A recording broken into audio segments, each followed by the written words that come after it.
तो छत्तीसगढ़ में जो राज्य के चुनाव हैं, प्रदेश के चुनाव हैं, वो उनको 2.5 साल हो चुका है और अब भाजपा और कांग्रेस की जो रणनीतियां हैं वो बननी शुरू हो गई हैं। भाजपा ने तैयारी कर दी है और कांग्रेस भी लेकर आ गई है मिशन छत्तीसगढ़। राहुल गांधी आज रायपुर में है, छत्तीसगढ़ में है। यहाँ पर जो जिला अध्यक्ष हैं वो उनकी बैठक लेंगे, उनसे तालमेल की चर्चा करेंगे और जो बूथ लेवल पर कांग्रेस की उपलब्धियां जो रही हैं उनको कैसे पहुंचाया जाए वो उस पर विचार करेंगे। हालांकि अपनी सरकार थी जब कांग्रेस की छत्तीसगढ़ में, तब ये उपलब्धियां क्यों नहीं पहुंच पाई, इस पर शायद 2.5 साल में चर्चा हो गई हो।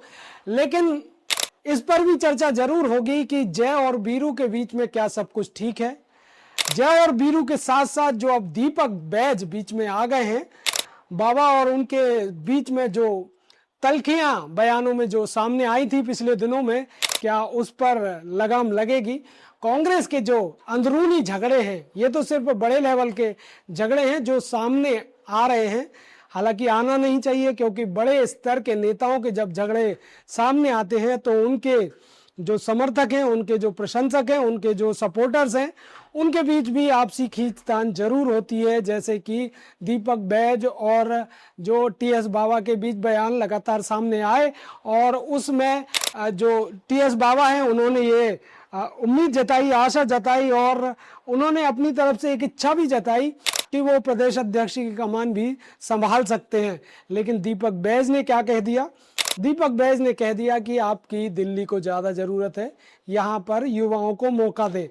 इस तरीके की तमाम जो खींचतान है वो चलती रही है। कांग्रेस के अंदरूनी जो नेता हैं वो आपस में खींचतान में लगे हुए हैं। अब राहुल गांधी आए हैं, 2.5 साल के बाद यहाँ पर इलेक्शन है, 2028 में चुनाव होने जा रहे हैं। क्या गुरु मंत्र दे पाएंगे राहुल गांधी? क्योंकि अगर हम पूरे देश के व्यू से अगर बात करें, ओवरऑल हम अगर बात करें तो विपक्ष कहीं ना कहीं खत्म होते जा रहा है। लेकिन कांग्रेस जो है कहीं ना कहीं अपना वजूद बनाए हुए है, कहीं ना कहीं कुछ राज्यों में उसकी सरकार है।